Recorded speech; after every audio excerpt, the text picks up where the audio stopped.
Guys ये map की practice है स्ट्रेट ऑफ हॉर्मूज को लेकर।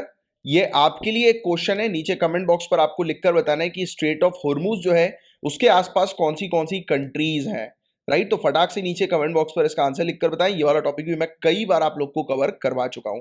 गाइस काफी इंपॉर्टेंट टॉपिक की हम लोग चर्चा करेंगे। पंजाब पुलिस चाहती है कि गुरु नानक देव जी की बर्थ एनिवर्सरी जो है वो वर्ल्ड पेडिस्टेरियन डे के तौर पर डिक्लेयर की जाए। अभी रिसेंटली पंजाब पुलिस ने सिख धर्म के संस्थापक गुरु नानक देव जी की जयंती, जिसे हम लोग गुरु पर्व के नाम से जानते हैं, इसको विश्व पदयात्री दिवस यानी कि वर्ल्ड पेडिस्टेरियन डे के रूप में घोषित किए जाने का प्रस्ताव दिया है। देखिए पंजाब पुलिस का ये प्रपोजल है, प्रस्ताव है। और मैंने आपको हमेशा बताया कि प्रस्ताव एग्जामिनेशन के लिए इंपॉर्टेंट नहीं होता, बट ये पर्टिकुलर टॉपिक से रिलेटेड कुछ फैक्ट्स आपको पता होने चाहिए। तो डिटेल में हम लोग इसके बारे में चर्चा करते हैं और बताया जा रहा है कि इस संबंध में बहुत ही जल्दी एक रिटन प्रपोजल जो है वो पंजाब पुलिस भेजेगी union ministry of road transport and highways को, राइट, कि वर्ल्ड पेडिस्टेरियन डे जो है वो डिक्लेयर किया जाए गुरु नानक जी की बर्थ एनिवर्सरी को, राइट। और इस साल 19 नवंबर को गुरु नानक जी की 552वीं 552nd जयंती मनाई जाएगी। देखिए गाइस, गुरु नानक देव जी को विश्व का सर्वाधिक सबसे स्मरणीय और श्रद्धेय पद यात्री क्यों माना जाता है? तो क्यों गुरु नानक देव जी को कंसिडर किया जाता है वर्ल्ड का मोस्ट नोटेबल और रिवर्ड पेडिस्टेरियन, राइट? तो पदयात्री क्यों बोलते हैं कि दुनिया के सबसे प्रमुख पदयात्री के तौर पर हमें गुरु नानक जी देखने को मिलते? क्यों? The reason being is 15th और 16th सेंचुरी का वो टाइम था। क्या उस सेंचुरी पे गाड़ियां वगैरह हुआ करती थी? क्या नहीं हुआ करती थी। उस दौरान गुरु नानक देव जी ने काफी दूर दराज के स्थानों की यात्रा की थी। उस समय गाड़ी की कोई भी फैसिलिटीज वगैरह नहीं हुआ करती थी, ट्रांसपोर्टेशन नहीं हुआ करता था। ज्यादातर लोग वगैरह जो थे वो घोड़ों, कच्छर, ऊंट, बैलगाड़ी से ही यात्रा किया करते थे या फिर नाव वगैरह के थ्रू यात्रा किया करते थे। और माना जाता है कि गुरु नानक देव जी ने अपने शिष्य और साथी भाई मर्दाना के साथ अपनी ज्यादातर यात्राएं जो है वो पैदल ही पूरी की थी। तो इसलिए इन्हें स्मरणीय और श्रद्धेय पदयात्री माना जाता है। तो ये पॉइंट आप थोड़ा सा ध्यान में रखिएगा। और गाइस, गुरु नानक जी द्वारा भ्रमण किए गए कौन से स्थान है, कौन सी प्लेसेस में इनके द्वारा विजिट किया गया था? तो मक्का से हरिद्वार तक, सिलहट से कैलाश पर्वत तक। एंड गुरु नानक जी ने अपनी यात्रा के दौरान हिंदू, मुस्लिम, बौद्ध और जैन धर्म से संबंधित सैकड़ों अंतर धार्मिक स्थलों का भी भ्रमण किया था। अलग अलग रिलीजियस या इंटरफेथ साइट पर ये गए थे भारी मात्रा में, राइट। और यहां पर इन्होंने विजिट किया था और इनकी विजिट को उदासीस कहा जाता है। क्वेश्चन आएगा उदासी क्या है? तो उदासी गुरु नानक देव जी की जो यात्रा है, अलग अलग जो प्लेसेस पर जो विजिट है, उसको उदासी कहा जाता है। Point to be noted. और गाइज, इनके द्वारा विजिट की गई कुछ जो साइट्स हम लोग को देखने को मिलती है, वहां पर आज की डेट में गुरुद्वारे बना दिए गए हैं। एंड बाद के समय पर लेटर इनकी जितनी भी यात्राएं थी, ट्रेवल्स जो भी इन्होंने जहां जहां पर किया था, तो उसको डॉक्यूमेंट कर दिया, यानी कि उसके बारे में जो है वो लिख दिया एक ग्रंथ में, राइट, जिसका नाम है जन्म सखीस। तो जन्म सखी आप थोड़ा सा ध्यान में रखना कि जन्म सखी जो है ये ऐसा ग्रंथ हम लोग को देखने को मिलता है जिसमें गुरु नानक देव जी की जो यात्राएं हैं, जो प्लेसेस जहां जहां पर उन्होंने विजिट किया था, तो उसके बारे में मेंशन है, राइट। इसके अलावा गुरु नानक देव जी की जो यात्रा स्थान जो थी वो अलग अलग कंट्रीज पे इन्होंने जाकर विजिट किया था। जैसे आज की डेट में अलग अलग कंट्रीज की बात करें तो India, Pakistan, Iran, Iraq, China, specially Tibet वाला area, Bangladesh, Saudi Arabia, right, Sri Lanka, Afghanistan, इन प्लेसेस में इन्होंने जाकर विजिट किया था, राइट। और ये जो प्रस्ताव हम लोग को देखने को मिल रहा है पंजाब पुलिस के द्वारा, तो ये जो प्रपोजल है, ये चलने का अधिकार यानी कि राइट टू वॉक या पैदल चलने वालों के जो अधिकार हैं, इनके प्रति सरकार की प्रतिबद्धता को दर्शाएगा। सरकार की जो कमिटमेंट्स हैं राइट टू वॉक को लेकर, तो इसको और भी हाईलाइट करेगा, स्ट्रॉन्ग करेगा ये पंजाब पुलिस के द्वारा दिया गया ये प्रपोजल। इसके अलावा जो भी जिस भी कंट्री के अंदर अगर जो सरकार वहां की जो ध्यान देती है किनके ऊपर, पेडिस्टेरियंस के ऊपर, पदयात्रियों के ऊपर, राइट, उनकी सेफ्टी के लिए कार्य करती है, तो ऐसी जो गवर्नमेंट्स होती हैं वो डेवलप्ड कैटेगरी में आज आने लगती है, डेवलप्ड कैटेगरी में आ चुकी होती है कि जितने भी डेवलप्ड नेशंस आप देखेंगे तो वहां पे पर्टिकुलरली पदयात्रियों पर भी ध्यान दिया जाता है, उनकी सेफ्टी, उनकी सिक्योरिटी पर भी ध्यान दिया जाता है। और ये इस प्रकार की चीज अगर जब होगी, राइट, तब हमें देखने को मिलेगा कि एक मेजर कंट्रीब्यूशन होगा सस्टेनेबल डेवलपमेंट गोल्स के लिए भी, राइट। तो ये वाला पॉइंट भी आपको थोड़ा सा ध्यान में रखना है। इसके अलावा पंजाब की ही अगर हम बात करें तो हर साल ऑन एन एवरेज कम से कम 1000 पदयात्री जो है, पैदल चलने वाले जो लोग हैं, उनकी मौत होती है पंजाब के अंदर। सिर्फ पंजाब के अंदर ही अगर अपन आंकड़ों की बात करें तो 1000 लोगों की मौत होती है। और पंजाब पुलिस का ये कदम जो है वो उनकी सुरक्षा सुनिश्चित करेगा, पदयात्रियों की सुरक्षा को सुनिश्चित करने के लिए कदम है। तो काफी इंपॉर्टेंट टॉपिक है, राइट। अब थोड़ा सा और डिटेल में हम लोग जाएंगे गुरु नानक जी के बारे में, थोड़ी सी इनसे रिलेटेड कुछ फैक्ट्स जो है वो कवर करते हैं। तो गुरु नानक जी का जो टेन्योर था 1469 टू 1538 एडी का टेन्योर था। इनके बारे में अगर बात करें गाइस तो गुरु नानक जी का जन्म लाहौर के काफी नजदीक एक स्थान है तलवंडी नाम का, राइट, तो वहां पर एक गांव में हुआ था। एंड गुरु नानक जी की सबसे प्रसिद्ध शिक्षा जो है वो ये है कि भगवान एक है, there is only one God. तो ये इनकी सबसे फेमस टीचिंग्स हम लोग को देखने को मिलती है। और बिना किसी कर्मकांड या पुजारियों की मदद से हर व्यक्ति ईश्वर तक पहुंच सकता है। तो ये इनकी एक इंपॉर्टेंट टीचिंग है, राइट। और साथ ही साथ इनकी मोस्ट रेडिकल सोशल टीचिंग सर्वाधिक उग्र सुधारवादी सामाजिक शिक्षाओं में जाति व्यवस्था की निंदा की गई है। इन्होंने डिनाउंस किया है कास्ट सिस्टम को और सिखाया है कि हर व्यक्ति एक समान है, एवरी वन इज इक्वल, चाहे वो किसी भी जाति या लिंग का हो, वो सभी लोग एक समान है, राइट। क्योंकि देखो क्या हुआ था, वर्ण सिस्टम के बाद लेटर वैदिक पीरियड में हमें देखने को मिला था कि सोसाइटी के अंदर एक बहुत मेजर डिस्क्रिमिनेशन आ गया था, राइट। धर्म के आधार पर, जाति के आधार पर लोग मंदिर नहीं जा सकते थे, पूजा नहीं कर सकते थे, सिर्फ कुछ ही लोग जो थे जिनको रिचुअल्स परफॉर्म करने की जो है वो परमिशन थी, बाकी लोग रिचुअल्स तक परफॉर्म नहीं करते थे। तो ऐसे करके सोसाइटी के अंदर एक मेजर डिवीजन आया। और जब सोसाइटी में डिवीजन आया तब उस समय एक नया ऑर्डर जो है वो स्टैब्लिश हुआ। और यही जो नया ऑर्डर है उनमें से एक हम लोग को सिखिज्म देखने को मिलता है, ठीक है। तो ये पॉइंट आपको ध्यान में रखना है थोड़ा। फिर ये तो नया ऑर्डर आया था, गुरु नानक जी ने चेंजेस जो है वो इंट्रोड्यूस किए थे, फिर यही चेंजेस जो है वो आगे चल के रिलीजन का शेप ले लिया, राइट। साथ ही साथ बात करें कि उन्होंने वाहे गुरु के रूप में ईश्वर की अवधारणा प्रस्तुत की, राइट। कंसेप्ट ऑफ गॉड इन्होंने इंट्रोड्यूस किया जो कि वाहे गुरु है। उनके अनुसार वाहे गुरु मतलब एक ऐसी एंटिटी जो कि शेपलेस है, इसका कोई भी मतलब आकार नहीं है, आकारहीन है। मतलब ईश्वर एक ऐसी इकाई है जो आकारहीन है, कलातीत है, right, timeless, omni present, invisible, सर्वव्यापी, अदृश्य है।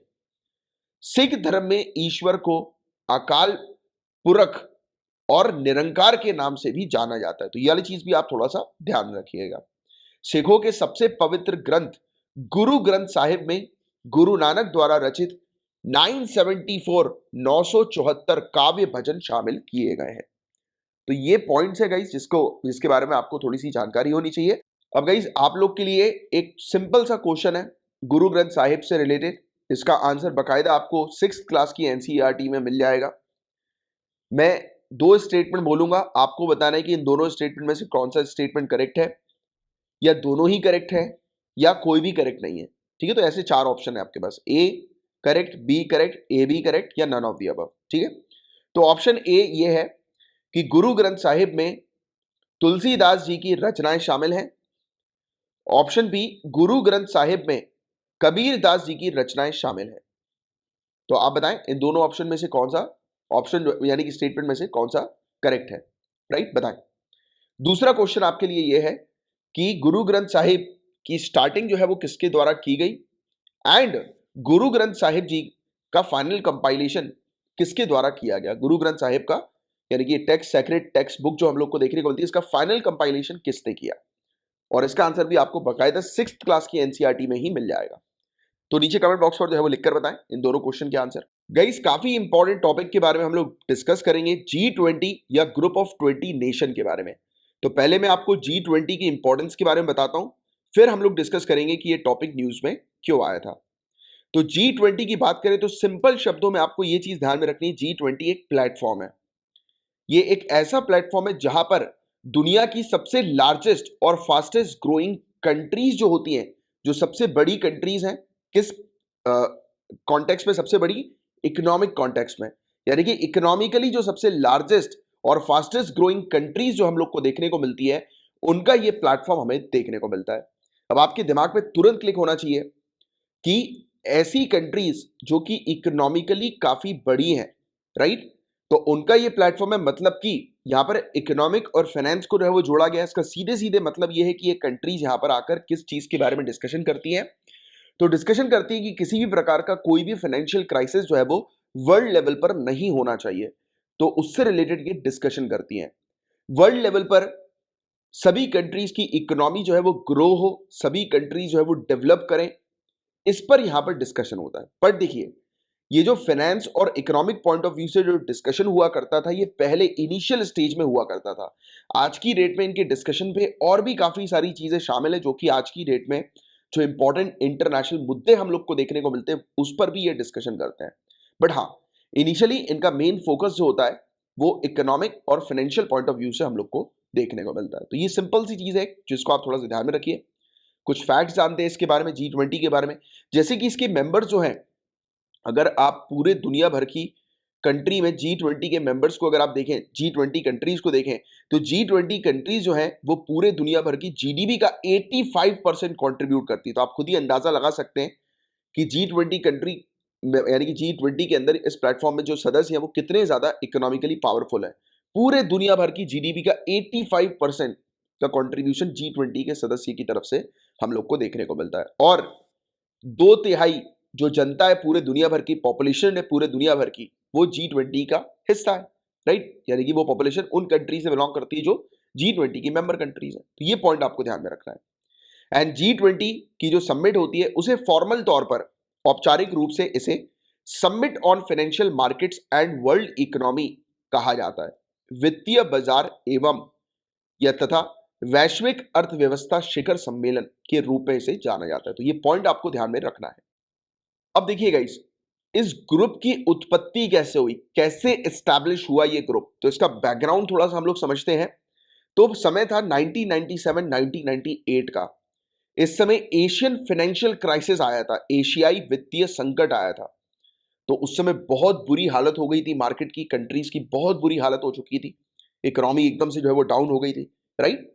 तब इस समय ये आप कह सकते हैं कि मतलब ये नीड जो है, ये जरूरत जो है वो उत्पन्न हुई कि यार कुछ ऐसा प्लेटफॉर्म होना चाहिए जहां पर इकोनॉमिकली डेवलप्ड कंट्रीज हो, जो कि साल में आकर मिलकर सभी लोग डिस्कस करें कि आने वाले समय में अगर कोई फाइनेंशियल क्राइसिस आता है तो उसे कैसे निपटना है, या फिर इस प्रकार से कदम लगातार उठाए जाएं कि किसी भी प्रकार के इंटरनेशनल फाइनेंशियल क्राइसिस जो है वो ना आ सके, राइट।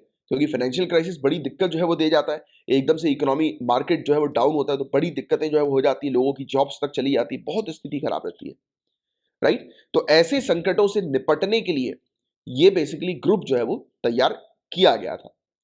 एंड G7 के फाइनेंस मिनिस्टर एग्री हुए थे कि स्टैब्लिश किया जाए G20 को, राइट। और G20 finance minister and central bank governors की मीटिंग जो है वो होना शुरू हुई 1999 से। देखिए आप खुद ब खुद समझिए। अच्छा, एक और चीज भी याद रखने वाली बात है कि ये भी क्वेश्चन आ सकता है कि G20 को बनाने के लिए कौन रिस्पॉन्सिबल है, तो G7 रिस्पॉन्सिबल है, क्योंकि G7 के फाइनेंस मिनिस्टर्स ने ही एग्री किया था कि हाँ एक ऐसा ग्रुप होना चाहिए जो कि डिस्कस करे कि कोई भी प्रकार की, किसी भी प्रकार की अगर संकट आता है, इस प्रकार से वित्तीय संकट आता है, फाइनेंशियल क्राइसिस अगर आते हैं तो उससे कैसे निपटना है, या फिर ऐसे कदम लगातार उठाए जाएं कि कोई फाइनेंशियल क्राइसिस आए नहीं, राइट। तो ये चीज है। और देखिए आप, जब इसकी मीटिंग भी हुई थी तो इसकी मीटिंग में इनिशियली कौन लोग शामिल थे, फाइनेंस मिनिस्टर्स और सेंट्रल बैंक के गवर्नर शामिल थे। तो मतलब कुल मिलाकर जब ये ग्रुप की शुरुआत हुई थी तो इसका मेन ऑब्जेक्टिव ये था कि जो फाइनेंशियल संकट जो है वो नहीं आना चाहिए, फाइनेंशियल क्राइसिस जो है वो नहीं आना चाहिए, वित्तीय संकट नहीं आना चाहिए। और आपको बता दें, इस ग्रुप का कोई भी परमानेंट स्टाफ इसके खुद का नहीं है। और हर साल दिसंबर के समय पर G20 कंट्री जो होती हैं वो अपनी प्रेसिडेंसीज यानी कि क्षेत्र वाइज रोटेट करती रहती है, तो इनकी हर साल प्रेसिडेंसी जो है वो रोटेट होती है, राइट। और जिस जिस भी कंट्री के पास प्रेसिडेंसी आती है G20 की, वो जो कंट्री होती है वो रिस्पॉन्सिबल होती है अगली समिट को ऑर्गेनाइज करने के लिए, एज वेल एज पूरे साल में बीच बीच में छोटी छोटी मीटिंग्स कंडक्ट करने के लिए, राइट। तो ये चीज हमें देखने को मिलती है।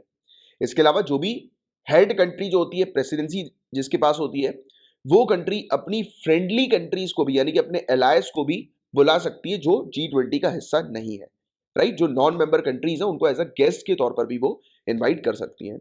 और पहली G20 की मीटिंग हुई थी बर्लिन के अंदर 1999 में, जब ईस्ट एशिया का फाइनेंशियल क्राइसिस जब सामने आया था और उसने पूरे दुनिया भर को अफेक्ट किया था, क्योंकि फाइनेंशियल क्राइसिस कहीं पर भी होगा, इसका इफेक्ट पूरे दुनिया भर में हम लोग को नजर आता है। तो इट इज वेरी इंपॉर्टेंट कि फाइनेंशियल क्राइसिस नहीं आने चाहिए, क्योंकि मैंने अभी आपको एक छोटा सा बस एग्जांपल दिया था कि इसके कारण से लोगों की जॉब्स तक चली जाती है, बहुत बुरी स्थिति हो जाती है। अब G20 के मेंबर्स की बात करें तो Argentina, Australia, Brazil, Canada, China, France, Germany, India, Indonesia, Italy, Japan, Mexico, Russia, Saudi Arabia, South Africa, South Korea, Turkey, UK, United States और European Union. Point to be noted, अगर आपसे question पूछा जाए G20 के अंदर total कितनी countries हैं, तो 20 लिखकर मत आ जाना, क्योंकि 20 कंट्रीज नहीं है, 19 प्लस 1 आप लिखेंगे, 19 कंट्रीज प्लस 1 यूरोपियन यूनियन आप लिखेंगे, वन ऑर्गेनाइजेशन, क्योंकि यूरोपियन यूनियन में ही 27 कंट्री एज ऑन 2021 हमें देखने को मिल रही है, 27 कंट्रीज, राइट। तो ये चीज है जिसके बारे में एक आप थोड़ा सा आइडिया रखना। कभी कभी क्या होता है, हड़बड़ी में हम लोग गलती कराते हैं, उसमें पूछा गया कंट्री और हमने लिख डाला 20। अगर मेंबर पूछेंगे तो आप लिखेंगे 20, कंट्री पूछेंगे तो आप लिखेंगे 19 प्लस 27 एज ऑन 2021, क्योंकि यूरोपियन यूनियन 27 मेंबर का आज की डेट में 2021 में हमें देखने को मिल रहा है, राइट। अब देखिए, हुआ ये भी, जैसे मैंने आपको बताया कि इनिशियली ये फोकस किसके ऊपर करती थी, इनिशियली इसका फोकस जो हुआ करता था, मतलब रीसेंट समिट जो थी G20 की, वो किसके ऊपर आधारित थी, वो सिर्फ इकोनॉमिक, फाइनेंस, इन सब चीजों के ऊपर आधारित थी। फिर बाद में जाकर इसका फोकस जो था वो दूसरी चीजों पर भी हुआ, राइट। ग्लोबल मुद्दे जो हम लोग को देखने को मिलते हैं, इस पर भी इसने फोकस करना शुरू किया, राइट।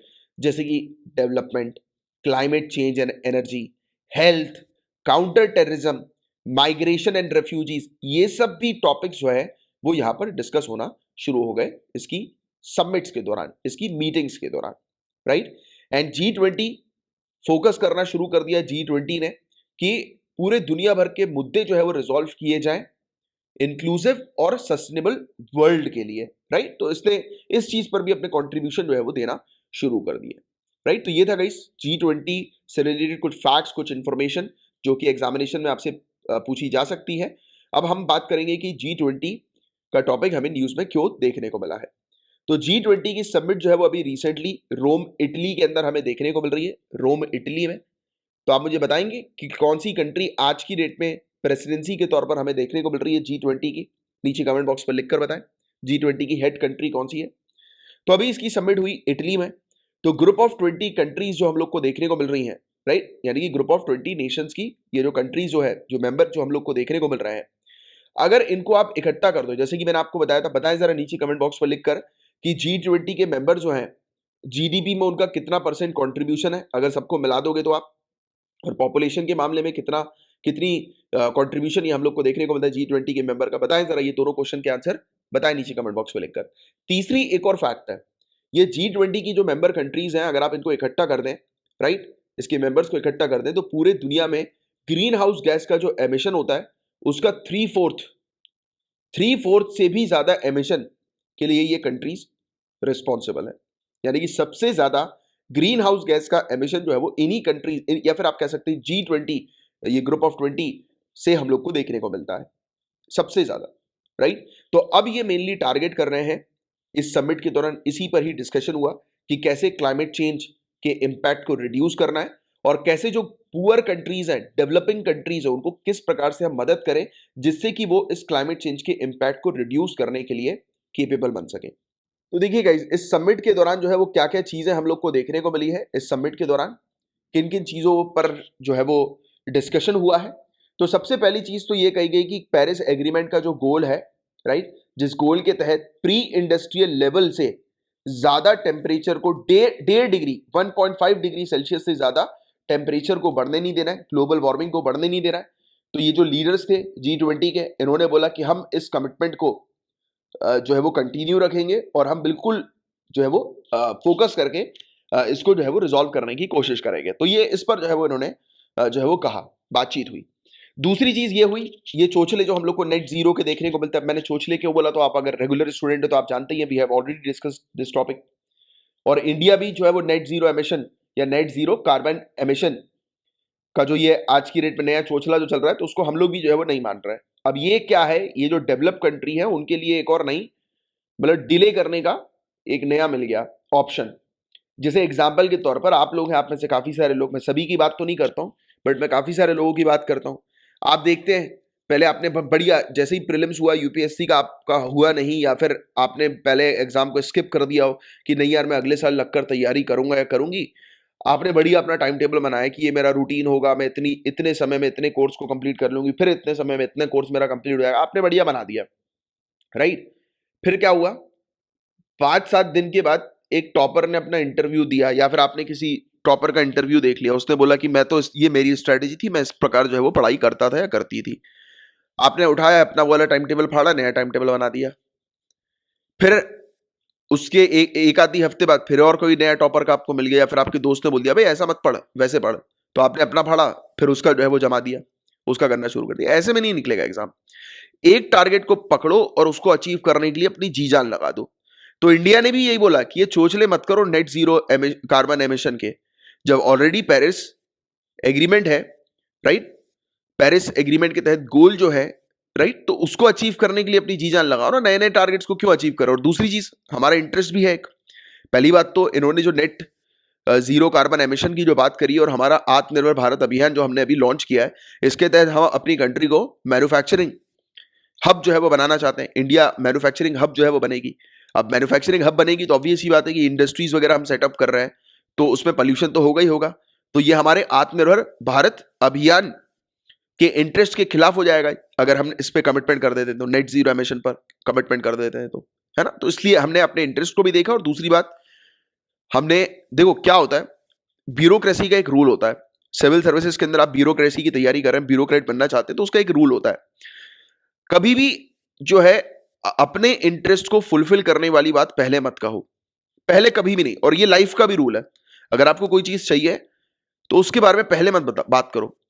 पहले सामने वाले जो है, सामने वाला आपको क्यों वो चीज जो है वो दे, उसको पहले उस तरीके से प्रेजेंट करो। चलो एक एग्जांपल मैं आप लोग के लिए लेता हूं। जैसे कि एग्जांपल के तौर पर आपको अपने दोस्त से कुछ नोट्स जो है वो चाहिए, राइट। तो और आपको पता है नोट्स, या फिर लेट्स से कि आपके पास वो किताब नहीं, किताब की बात करते हैं कि नोट्स तो फालतू होता है, नोट्स वगैरह आपको किसी के लेने नहीं चाहिए, अपने खुद के नोट्स बनाने चाहिए, नोट्स फालतू होता है।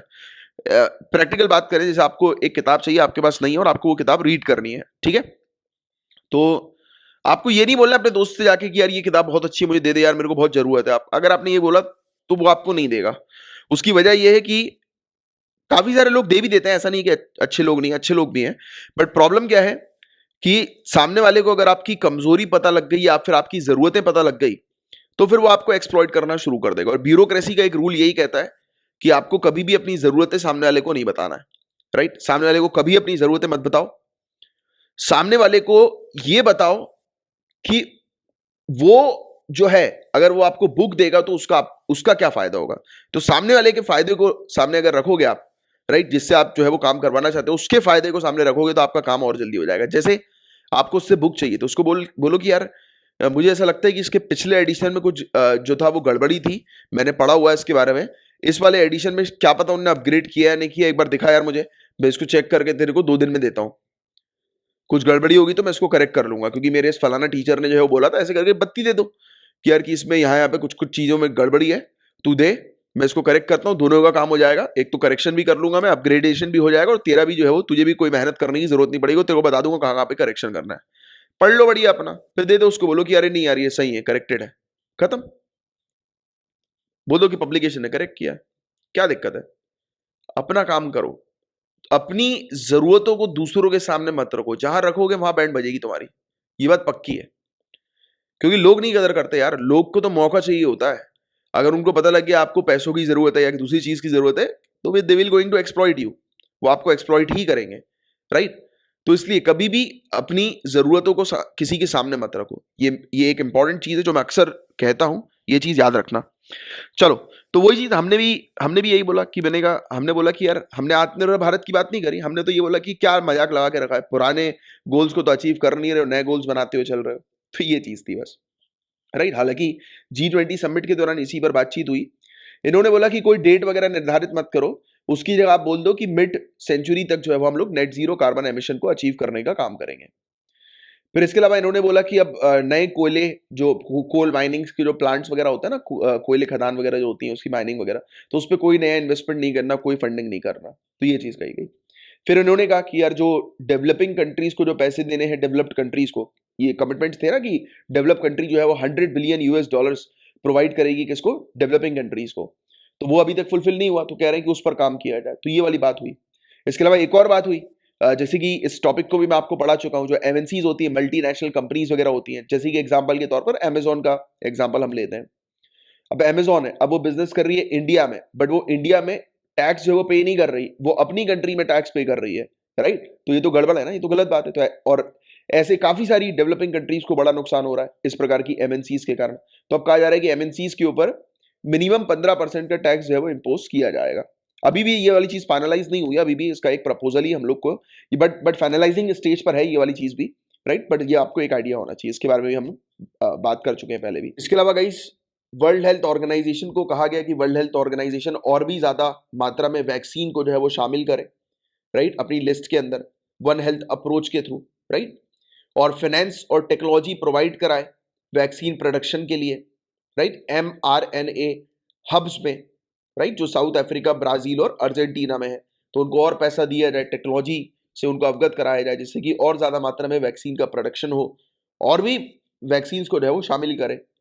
इमरजेंसी यूज लिस्टिंग EUL में, जो EUL जो लिस्ट होती है वर्ल्ड हेल्थ ऑर्गेनाइजेशन की, तो उसमें और भी ज्यादा मात्रा में वैक्सीन को जो है वो शामिल किया जाए। तो ये सब चीजें हम लोग को देखने को मिली, तो ये डिस्कशन थे, एंड मैं उम्मीद करता हूं कि ये पूरा टॉपिक जो है वो आपको अच्छे समझ में आ गया होगा, G20 का भी टॉपिक और G20 की समिट के दौरान किन किन चीजों के बारे में चर्चाएं हुई।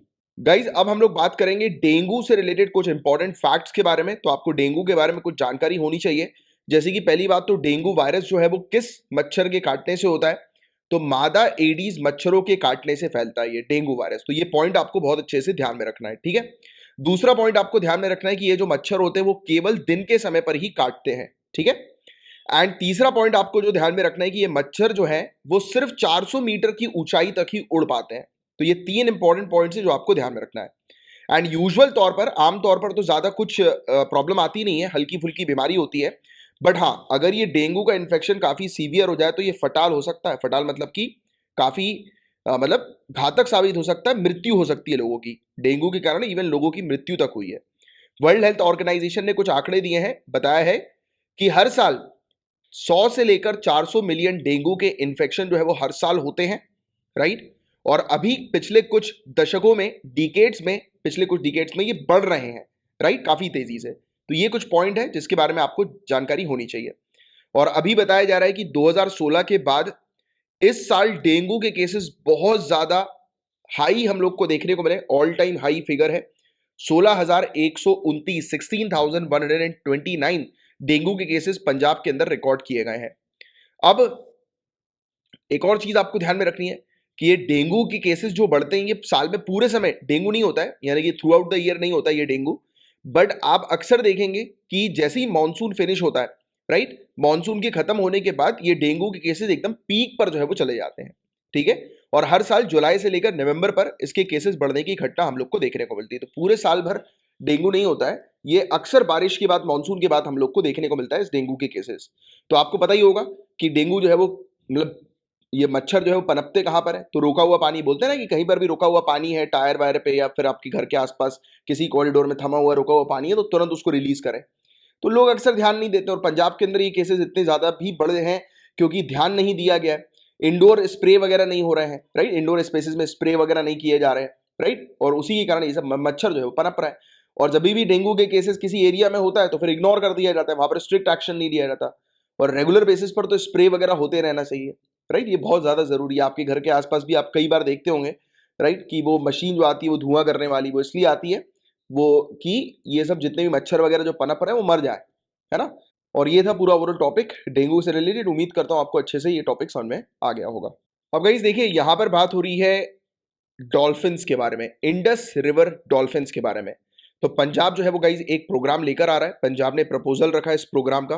कह रहे हैं कि ये इंडस डॉल्फिन है उसको ये प्रोटेक्ट करेंगे, प्लस उनके नेचुरल हैबिटेट को, यानी कि जहां पर ये पाई जाती है, जो उसका घर है, तो उस क्षेत्र को जो है प्रोटेक्ट करने के लिए कदम जो है वो पंजाब की वाइल्ड लाइफ प्रिजर्वेशन विंग जो है वो उठा रही है। प्रपोजल इन्होंने रखा है। आपको इंडस डॉल्फिन के बारे में बताया गया, तो सबसे इंपॉर्टेंट चीज जो आपको ध्यान में रखनी चाहिए कि IUCN international union for conservation of nature, इसकी रेड लिस्ट के अंदर ये जो डॉल्फिन है इंडस रिवर डॉल्फिन, ये एंडेंजर्ड कैटेगरी में हम लोग को देखने को मिलती है। दूसरी चीज आपको ध्यान में रखना है कि इंडस रिवर डॉल्फिन जो है गाइस, ये स्टेट एक्वेटिक एनिमल, राज्य जलीय जानवर घोषित की गई थी पंजाब स्टेट की 2019 में। तो 2019 में पंजाब स्टेट ने इसको डिक्लेयर कर दिया था स्टेट एक्वेटिक एनिमल के तौर पर, राइट, इंडस रिवर डॉल्फिन को। एंड ये डॉल्फिन जो है गाइस, ये पाकिस्तान में भी पाई जाती है। और 2007 की अगर हम लोग बात करें तो इसकी संख्या हम लोग को देखने को मिली थी अच्छी खासी पंजाब के हरीके वाइल्ड लाइफ सेंचुरी में, और बियास नदी जो है उसके बेसिकली निचली हिस्से में, राइट, लोअर हिस्सा जो है उसका, वहां पर देखी गई थी। और इसकी एक खास बात बताई गई इस डॉल्फिन की, तो ये डॉल्फिन अंधी होती है, ब्लाइंड होती है, राइट। और ये किस चीज के ऊपर अपने शिकार को जो है वो ढूंढती है या नेविगेट करती है, मतलब कि इसको अगर इधर उधर जाना होता है, राइट, तो किस चीज की मदद से जो है ये जाती है, तो एक टेक्निक होती है जिसको बोलते हैं इको लोकेशन, प्रतिध्वनि। तो इसके माध्यम से, इसका यूज करते हुए जो है ये ट्रैवल करती है, राइट, अपने शिकार को जो है वो ढूंढती है या शिकार के पीछे जाती है। इसके शिकार में आती है छोटी छोटी मछलियां वगैरह, कार्प्स वगैरह हो गया, कैटफिश हो गया, प्रॉन्स यानी कि झींगा वगैरह हो गया, तो ये सब खाती हैं डॉल्फिन। तो ये कुछ इंपॉर्टेंट चीज है इस टॉपिक से रिलेटेड जिसकी एक आपको जानकारी होनी चाहिए। गाइस बात करेंगे नासा के परसिवरेंस रोवर के बारे में। बात बिल्कुल नहीं करेंगे वैसे तो, क्योंकि इस टॉपिक को मैं इतनी बार आप लोग को पढ़ा चुका हूं कि आपको अब तक तो ये टॉपिक रट चुका होगा। तो बट फटाफट नीचे कमेंट बॉक्स पर लिखकर बताएं हर एक इंफॉर्मेशन इस नासा के परसिवरेंस रोवर से रिलेटेड, जैसे कि ये किस पर्टिकुलर जगह पे लैंड करवाया गया है ये रोवर, राइट, मतलब मार्स में किस क्षेत्र पर एग्जैक्टली इसकी लैंडिंग हुई है, राइट, इसकी रिसर्च में क्या क्या चीजें हैं, इसके साथ जो एक हेलीकॉप्टर भी है इनज्यूनिटी, उसके बारे में थोड़ा सा आप जो है वो लिखिएगा, राइट। मॉक्सी टेक्निक इसकी हम लोग को देखने को मिलती है वहीं पर ही ऑक्सीजन बनाने की, तो उसके बारे में लिखिएगा। तो ये सब पॉइंट्स है। और मार्स को ही क्यों चुना, राइट, तो उसके बारे में लिखिए। तो बताओ जरा नीचे कमेंट बॉक्स पर, कुछ नहीं तो करीब 80 वर्ड्स में नासा के परसिवरेंस रोवर को बहुत अच्छे से जो है वो डिस्क्राइब करो फटाक से। गाइस अब हम लोग बात करेंगे क्लाइमेट वल्नरेबिलिटी इंडेक्स के बारे में, जिसको रिलीज किया गया है council on energy, environment and water के द्वारा, जो कि एक एनवायरमेंटल थिंक टैंक हम लोग को देखने को मिलता है। और पहली बार इस प्रकार से डिस्ट्रिक्ट लेवल पर क्लाइमेट वल्नरेबिलिटी असेसमेंट किया गया है या क्लाइमेट वल्नरेबिलिटी इंडेक्स लाया गया, यानी कि डिस्ट्रिक्ट लेवल पर। इस चीज को भी समझिए, मतलब सिंपल शब्दों में अगर मैं आपको समझाने की कोशिश करूं तो यहां पर यह बताएगा इंडेक्स हमें कि हमारी कंट्री के अंदर जो डिस्ट्रिक्ट्स है वो कितनी संवेदनशील है, वल्नरेबल है। मतलब कि कल को कोई क्लाइमेट का इंपैक्ट अगर डिस्ट्रिक्ट में पड़ेगा, यानी कुछ डिस्ट्रिक्ट्स को इन्होंने हाईलाइट किया है कि अगर एनवायरमेंट का इंपैक्ट अगर या फिर क्लाइमेट चेंज का इंपैक्ट अगर इन डिस्ट्रिक्ट पे पड़ेगा तो ये डिस्ट्रिक्ट जो है उसको झेल नहीं पाएंगी, मतलब कि तहस महस हो जाएंगी अगर प्रॉपर तरीके से एक्शन नहीं लिया गया तो अब देखिए यहां पर बताया जा रहा है कि एनालाइज किया गया है 640 डिस्ट्रिक्ट्स को इंडिया के अंदर। देखा जा रहा है कि एक्सट्रीम वेदर इवेंट जैसे कि साइक्लोन्स हो गया, फ्लड हो गई, हीट वेव्स हो गया, ड्रॉट हो गई यानी कि सूखा पड़ गया, तो इन सब इवेंट्स में ये डिस्ट्रिक्ट जो है वो कितना झेल पाएंगी, कितनी वल्नरेबल है ये डिस्ट्रिक्ट, राइट, तो उसकी एनालिसिस जो है वो की गई है। अब इस क्लाइमेट वल्नरेबिलिटी इंडेक्स में क्या चीज पाई गई, तो बताया गया कि आसाम, आंध्र प्रदेश, महाराष्ट्र, कर्नाटका, बिहार, ये most vulnerable to extreme climate events जैसे कि फ्लड, ड्रॉट और साइक्लोन जो आता है इंडिया के अंदर, तो ये मान के चलिए कि ये सब डिस्ट्रिक्ट जो है वो हमें देखने को मिलेंगे कि ज्यादा नहीं झेल पाएंगे, मोस्ट वल्नरेबल है ये। अगर एक्सट्रीम क्लाइमेट इवेंट्स आता है तो ये डिस्ट्रिक्ट जो है वो, मतलब इन स्टेट के अंदर जो डिस्ट्रिक्ट्स हैं वो नहीं झेल पाएंगी, राइट। वाइल 27 इंडियन स्टेट्स की अगर हम लोग बात करें और यूनियन टेरिटरीज की बात करें तो ये भी वल्नरेबल है एक्सट्रीम क्लाइमेट इवेंट्स को लेकर। 463 डिस्ट्रिक्ट 640 में से ये वल्नरेबल है एक्सट्रीम वेदर इवेंट्स को लेकर। मतलब क्लियरली ये संकेत इंडेक्स ये दे रहा है कि हमारी कंट्री के अंदर डिजास्टर मैनेजमेंट को लेकर जो प्लानिंग की जाती है वो उतनी पर्याप्त नहीं है जो कि एक्सट्रीम वेदर इवेंट्स को झेल सके, है ना। तो अब इसकी रिपोर्ट के ऊपर बेस्ड आगे चल के इस रिपोर्ट ने रिकमेंडेशन भी जो है वो दी है कि सरकार को क्या करना चाहिए। बट अभी से आपका माइंड, आप सिविल सर्विसेज की तैयारी कर रहे हो तो आपने ये प्रॉब्लम्स देखी, तो अभी से तुरंत आपका माइंड इसके रिकमेंडेशन को पढ़ने से पहले ही चलना शुरू हो जाना चाहिए कि जैसे कि डिजास्टर मैनेजमेंट की प्लानिंग को और बेटर करो, राइट, और जो गैप्स है उनको फुलफिल करने का काम करो, रेगुलर बेसिस पर मॉनिटरिंग करने की आवश्यकता है, राइट, कि जो हम लोग प्लान कर रहे हैं वो प्रॉपर तरीके से एग्जीक्यूट हो रहा है कि नहीं हो रहा, राइट, डिस्ट्रिक्ट के अंदर डिजास्टर को कंट्रोल करने के लिए, राइट, या क्लाइमेट चेंज के इंपैक्ट्स को रिड्यूस करने के लिए जो प्लानिंग की जा रही है वो एक्चुअल में इंप्लीमेंट हो रही है कि नहीं हो रही, राइट। तो ये सब चीजें, तो ये आपके रिकमेंडेशन तुरंत आपके माइंड पर अब आ जाने चाहिए, और अगर आ रहे हैं प्रॉब्लम को देखते सही थी तो आप सही डायरेक्शन में प्रिपरेशन कर रहे हो। देखो गाइस, इस प्रिपरेशन का ऑब्जेक्टिव सिर्फ ये नहीं कि आप जो सामने वाला जो आपको पढ़ा रहे, जैसे मैं अभी आपको चीजें एक्सप्लेन कर रहा हूं, तो उसका मतलब ये नहीं कि सिर्फ अपना माइंड को बंद करके सिर्फ सुनते रहो। माइंड को आपको चलाना सिखाना है, अपने माइंड को थिंक करना सिखाना है, सोचना सिखाना है कि अच्छा ये प्रॉब्लम हुआ तो मेरे बोलने से पहले ही आपका माइंड चलना चाहिए, अच्छा सर ये भी हो सकता है, ये भी हो सकता है, वो भी हो सकता है, राइट। तो वो बहुत बेहतरीन चीज होती है। ये जो प्रिपरेशन जो है ना आपकी सिविल सर्विसेज की, इसको सिर्फ अपनी बुकों तक या फिर अपने कंटेंट तक सीमित मत रखो। यस वी नो कि इस प्रिपरेशन में हम लोग को अपने कंटेंट तक ही रहना है, लिमिटेड रहना है, बट आपकी थिंकिंग जो होनी चाहिए वो ब्रॉड होनी चाहिए, राइट। थिंकिंग लिमिटेड नहीं होनी चाहिए। जैसे कि मैं अपने कोर्स के दौरान भी जो भी चीज अभी एनसीईआरटी में, अभी एनसीईआरटी का जो है वो चल रहा है, अभी सीरीज चल रही है, मतलब सीरीज इन द सेंस कि जीएस का जो पूरा हमारा कोर्स है उसमें भी शुरुआत जीरो से तैयारी है, ये बैच मतलब जीरो से प्रिपरेशन में आपकी करा रहा हूँ, तो अभी बेसिक्स चल रहा है। तो जब बेसिक चल रहा है तो उसमें जो एनसीईआरटी में जो चीज है वो स्कूल के बच्चों के लिए, बट आपको जब एनसीईआरटी पढ़ना है तो एक सिविल सर्वेंट के पर्सपेक्टिव से पढ़ना है, ब्यूरोक्रेट्स के पर्सपेक्टिव से पढ़ना है। तो उसमें ही मैंने अपने जो स्टूडेंट्स हैं उनको ट्रेन कर दिया कि आपको किस प्रकार से जो है वो थिंकिंग बढ़ानी है, राइट। तो आप जो मेरे रेगुलर करंट अफेयर्स के स्टूडेंट्स हैं, सेम चीज मैं आपको भी यही कहना चाहूंगा कि आप अपनी थिंकिंग पर फोकस करो। आप जब पढ़ रहे हो, भले ही आप हमारे कोर्स में हो या ना हो, क्योंकि अल्टीमेटली आप ये मेरा लेक्चर देख रहे हैं तो आई वांट कि आपका सिलेक्शन होना चाहिए, राइट। आपने मे भी शायद कहीं और जो है वो कोर्स ले लिया होगा, it doesn't matter. What matter is कि आप जब अपनी तैयारी करें, आप जब पढ़ाई करें, राइट, तो अपने माइंड को हमेशा ट्रेन करें कि आपको जो है वो सोचना है, राइट, क्योंकि आपको नहीं पता क्वेश्चन जो होगा मेंस में वो किस टाइप का आएगा। बट अगर आप अपनी थिंकिंग को ब्रॉड करते जाएंगे, बार बार अपने माइंड को ट्रेन करेंगे सोचना, तब क्या होगा पता है, क्वेश्चन सामने पढ़ते से ही आपका माइंड तुरंत काम करना शुरू कर जाएगा, सोचना शुरू कर जाएगा। अरे यार मैं आपको सिंपल सी चीज बताता हूं, राइट। आप मुझे बताएं कि मैं हालांकि पहले भी ये वाली चीज जो है वो बोल चुका हूं कि डिस्ट्रिक्ट मजिस्ट्रेट जो होते हैं, एक आईएएस ऑफिसर, या अपन कलेक्टर की बात करते हैं, ठीक है, कलेक्टर की पद पे है एक व्यक्ति, जैसे आप आने वाले समय में कलेक्टर की पद पे होंगे तो आपको पता है कि आपको एक नौकर चाकर मिलते हैं, है ना।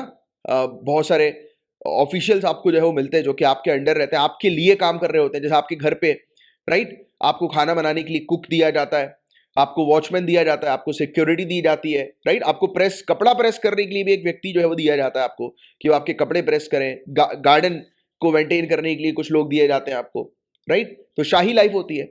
क्यों दिया जाता है ये? टेल मी द रीजन, क्यों दिया जाता है, राइट। अब काफी सारे लोग बोलेंगे कि सर वो बहुत इंपॉर्टेंट फिगर है तो इसलिए दिया जाता है। चलो ठीक है, ये भी मान लिया, बट इंपॉर्टेंट तो डॉक्टर भी है। डॉक्टर को ये सब फैसिलिटी क्यों नहीं मिलती? डॉक्टर तो जान बचाता है लोगों की, क्यों नहीं मिलती बताओ? देखो गाइस, आप कलेक्टर हैं, आपकी डिस्ट्रिक्ट में अचानक से आपके पास हॉटलाइन पे फोन आया कि आपको जो है तुरंत जो है वो पहुंचना है क्योंकि कहीं पर दंगे हो गए आपकी डिस्ट्रिक्ट में। आपने ये फोन उठाया और फोन रखा, आपका दिमाग तुरंत चालू कि मुझे कैसे जो है वो उस दंगे को रोकना है। आप कुछ नहीं सोच रहे हो, आप बस खड़े हुए, और आप जब तक डोर तक जो है वो निकलोगे तब तक पूरे मतलब आप पूरे जैसे बोलते हैं ना कि सब आपके जितने भी लोग हैं वो खड़े हो जाएंगे सामने आके, और आपको इवन कोट तक पहनाया जाएगा, आपकी शूज तक आपको पहनाए जाएंगे, बांधा जाएगा। आपका दिमाग सिर्फ एक ही चीज पर रहेगा कि आपको उसको कैसे रोकना है। मतलब आप बात को समझिए, इस एग्जाम की जो प्रिपरेशन होती है ना, लोगों को लगता है कि यार मतलब इतनी प्रिपरेशन जो है वो क्यों है इस एग्जामिनेशन की, क्योंकि जिस पोस्ट के लिए आप जा रहे हो वो पोस्ट मामूली नहीं है। और इस एग्जाम में जब आपको अपीयर होना है तो आपको पहले से एक ऑफिसर लाइक पर्सनालिटी डेवलप करनी है, अपने ब्रेन को उस तरीके का पहले से बना के रखना है। तो मैं हमेशा एक ही चीज कहता हूं, थिंकिंग को सोचो, क्योंकि एक कलेक्टर को ड्राइवर भी इसलिए दिया जाता है क्योंकि वो पीछे की सीट में बैठकर सिर्फ सोचे कि कैसे जो प्रॉब्लम्स है उसको रिजॉल्व करना है उसे, इसलिए ये सब फैसिलिटी दी जाती है। गेटिंग इट और नॉट? तो ये चीज आप इस तरीके से लिंक करो ना चीजों को, राइट? और ये आपका मोटिवेशन भी है कि यार आपको अगर वैसा बनना है तो आपको अपने माइंड को अभी से ट्रेन करना पड़ेगा। You have to train your mind. और मैं यहां पर सिर्फ पढ़ाता नहीं हूं, मैं यहां पर आपको सिखाता हूं कि आपको कैसे इस एग्जाम को अप्रोच करना है, कैसे तैयारी करनी है, कैसे बने रहना है, डटे रहना है इस एग्जाम में, राइट? तो सोचने की आदत डालो। अभी मैंने जब आपको प्रॉब्लम्स बताई कि डिस्ट्रिक्ट के अंदर इश्यूज चल रहा है, आपके तुरंत दिमाग में आना चाहिए कि अरे यार डिजास्टर मैनेजमेंट पर काम करना जरूरी है, पॉलिसीज बनाना जरूरी है ना? तुरंत आना चाहिए। Getting it? चलो आगे बढ़ते हैं। वैसे तो आप लोग समझदार हैं, बट जरूरी होता है आप लोग को जो है डायरेक्शन पे रखना हमेशा। क्योंकि क्या होता है कई बार स्टूडेंट, क्योंकि ये एग्जाम का फेज बहुत बड़ा है, इस फेज में कई बार स्टूडेंट अपनी तैयारी से भटकते हैं। तो मेरा काम ये भी होता है कि आपको जो है वापस खींच के तैयारी पर रखूं कि भाई तैयारी करते रहो, कंटिन्यू रहो, राइट? तो आसाम के अंदर जैसे ये बात करें धेमाजी एवं नागांव की, तेलंगाना के अंदर खम्माम की, ओडिशा के अंदर गजपति, आंध्र प्रदेश में विजयनगरम की, महाराष्ट्र के अंदर सांगली और तमिलनाडु में चेन्नई। तो ये सब जो सिटीज डिस्ट्रिक्ट्स हम लोग को देखने को मिल रही है, ये इंडिया की मोस्ट क्लाइमेट वल्नरेबल डिस्ट्रिक्ट हम लोग को देखने को मिल रही है। ऐसे जिले हैं जो कि संवेदनशील है, यानी कि यहां पर इन जिलों के अंदर कोई भी अगर डिजास्टर होता है, किसी प्रकार का क्लाइमेट चेंज का इंपैक्ट अगर होता है, वेदर इंपैक्ट अगर होता है, तब ये डिस्ट्रिक्ट जो है वो झेल नहीं पाएंगी, क्योंकि यहाँ पर प्रॉपर प्लानिंग्स नहीं है। अगर है भी तो उसको एग्जीक्यूट या इंप्लीमेंट जो है वो नहीं किया जा रहा है। More than 80% of Indians live in district vulnerable to climate risk. हमारी कंट्री के अंदर ऐसी डिस्ट्रिक्ट जो कि सबसे ज्यादा संवेदनशील है, क्लाइमेट रिस्क को जो है वो झेल नहीं पाएंगी, तो ऐसी डिस्ट्रिक्ट के अंदर 80% से भी ज्यादा इंडिया की आबादी रहती है। आप ये कह सकते हैं कि हर 20 में से 17 लोग जो इंडिया के अंदर रह रहे हैं वो ऐसी डिस्ट्रिक्ट में है जो कि क्लाइमेट चेंज के इंपैक्ट को झेलने के लिए केपेबल नहीं है, राइट? और out of which every 5 Indians live in areas that are extremely vulnerable. इनमें से भी 5 लोग ऐसे क्षेत्रों पे रह रहे हैं, मतलब जहां तो मतलब ये मान के चलो कि 100% रिस्क है, मतलब वहां पे तो तहस महस होना पक्का ही है, वहां पे कुछ नहीं बचेगा। और इंडिया का नॉर्थ ईस्टर्न स्टेट्स की अगर हम बात करें तो ये सबसे ज्यादा वल्नरेबल है फ्लड को लेकर, बाढ़ को लेकर। बाकी अगर सदर्न और सेंट्रल स्टेट्स की बात करें तो ये वल्नरेबल है एक्सट्रीम ड्रॉट को लेकर, राइट? मतलब यहाँ पर बताया जा रहा है कि हमें देखने को मिल रहा है कि सूखा जो है वो यहाँ पर पड़ सकता है, ठीक है? तो ये चीज हम लोग को देखने को मिल रही है।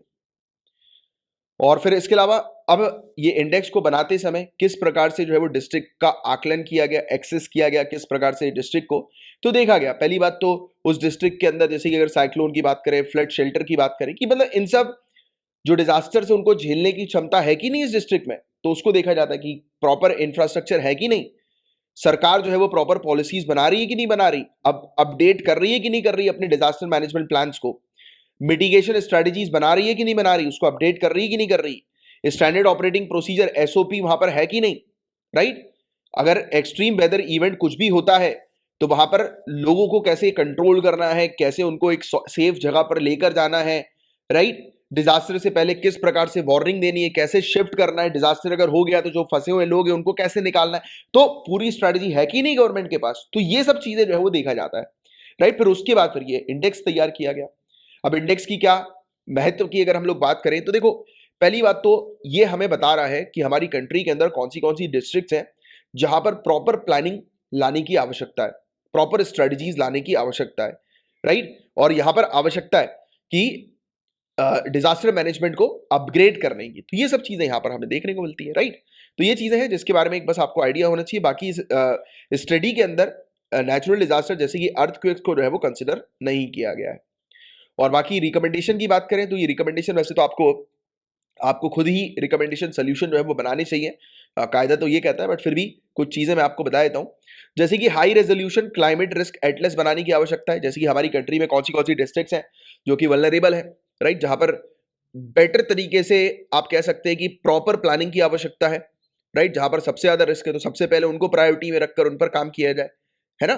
तो वो कब पॉसिबल होगा? जब आप एक प्रॉपर मैपिंग तैयार करोगे, मैप तैयार करोगे, आइडेंटिफाई करोगे, राइट? और वहां पर प्रॉपर प्रोजेक्ट्स जो कि इस रिस्क को मिटिगेट कर सके, रिड्यूस कर सके, वो लाए जाए, है ना? तो ये सब चीजें यहां पर हम लोग को देखने को मिल रही है। तो ऐसी चीज के लिए आपको एक मैप तैयार करने की आवश्यकता है, एक सेंट्रलाइज्ड क्लाइमेट रिस्क कमीशन लाने की आवश्यकता है, केंद्रीकृत जलवायु जोखिम आयोग, एक कमीशन जो है वो लाने की आवश्यकता है जो कि कोऑर्डिनेट करे, right, environmental D risking mission को, राइट, जो यानी कि जितने भी अलग अलग सब मिशन हम लोग को देखने को मिल रहे हैं, राइट, जो कि क्लाइमेट चेंज के इंपैक्ट को रिड्यूस करने के लिए ऑपरेट कर रहे हैं, काम कर रहे हैं, तो उनके बीच में कोऑर्डिनेशन लाने के लिए कमीशन जो है वो बनाया जाए, तैयार किया जाए, राइट। इसके अलावा climate sensitive led landscape restoration, जैसे कि फॉर एग्जांपल एक जमीन है जो कि बंजर हो चुकी है, ठीक है, एक जमीन पूरी तरह से बंजर हो चुकी है, राइट, तो उसको वापस से फर्टाइल बनाने के लिए काम किया जाए, राइट, तो इस पर जो है वो मेनली फोकस किया जाए, राइट, तो रिहैबिलिटेशन, रीस्टोरिंग, राइट, तो ये सब चीजें कि नेचुरल इकोसिस्टम जो है उसको रीइंटीग्रेट करो, तो ये सब चीजें हम लोग को देखने को मिल रही है। तो इन सब चीजों को अपने डेवलपमेंटल जो प्रोजेक्ट है उसका पार्ट जो है वो बनाने की आवश्यकता है। इंटीग्रेट करो क्लाइमेट रिस्क प्रोफाइलिंग को, इसका मतलब क्या हुआ कि जैसे कि एक प्रॉपर आप रूपरेखा उसका तैयार करो, एक फ्रेमवर्क जो है वो तैयार करो क्लाइमेट रिस्क का, राइट, और उसको इंटीग्रेट करो, किसके साथ इंटीग्रेट करो, इंफ्रास्ट्रक्चर प्लानिंग के साथ। जैसे कि फॉर एग्जांपल कहीं पर साइक्लोन बहुत ज्यादा जो है वो आते हैं, किसी एरिया पर कोई डिस्ट्रिक्ट बहुत ज्यादा वल्नरेबल है साइक्लोन्स को लेकर, राइट, तो वहां पर वेरियस स्ट्रेटजीज जो है वो बनाओ, अलग टाइप के इंफ्रास्ट्रक्चर क्रिएट करो जो कि साइक्लोन जो है वो झेल सके, साइक्लोन्स को झेल सके, तो इस टाइप की स्ट्रेटजी जो है बनाई जाए, राइट, तो ये सब चीजें हम लोग को देखने को मिल रही है। और भी जैसे कि हमें देखने को मिल रहा है इफेक्टिव रिस्क ट्रांसफर मैकेनिज्म जो है वो तैयार किया जाए, उसको इंटीग्रेट करो क्लाइमेट रिस्क को इफेक्टिव रिस्क ट्रांसफर मैकेनिज्म्स के साथ। अलग अलग इवन ये भी आप मेंशन कर सकते हैं, अलग अलग कंट्रीज के अंदर जो भी नई नई टेक्नोलॉजीज जो है वो आ रही हैं, इनोवेटिव टेक्नोलॉजीज वगैरह, राइट, तो वेरियस हम लोग को मिशंस देखने को मिलते हैं, है ना, अलग अलग कंट्री के, अगर वो सक्सेसफुल हुए हैं तो उनसे सीखो, उनको अडॉप्ट करो, राइट, उनकी स्ट्रेटजीज को अडॉप्ट करो, राइट, तो ये दिस इज वेरी इंपॉर्टेंट। तो ये सब पॉइंट्स आप लिखिए, राइट, सोल्यूशन जो आप लिखिए, क्योंकि ये सब चीजें ऑब्वियस ही बात है कि आज की डेट में मेंस के लिए ये सब पॉइंट्स बहुत इंपॉर्टेंट है, इससे रिलेटेड डेफिनेटली क्वेश्चन बनेगा, और ये सब पॉइंट्स आपके लिए आपके पास जो है वो रेडी होने चाहिए। ये सब पॉइंट्स मेंस की जो प्रिपरेशन होती है वो प्रीलिम्स क्रैक करने के बाद नहीं होती है। यूपीएससी ने ऑलरेडी बता चुका है पिछले 3 से 4 सालों में कि when you are mains ready then only come, otherwise आने की जरूरत नहीं है, क्योंकि आपका प्रीलिम्स नहीं निकलेगा। तो हमेशा अभी टारगेट करो आप सिर्फ और सिर्फ मेंस के ऊपर, क्योंकि मेंस पर आपने अगर अपनी कमांड बिल्डअप कर ली तो प्रीलिम्स आप आराम से क्रैक करोगे, राइट, और फिर उसके बाद मेन अल्टीमेट ऑब्जेक्टिव तो यही है यार कि प्रीलिम्स, मेंस और पर्सनालिटी टेस्ट यानी कि इंटरव्यू, तो इसके थ्रू आपको होकर गुजरना है। चलो एनीवेज, तो ये था पूरा ओवरऑल टॉपिक।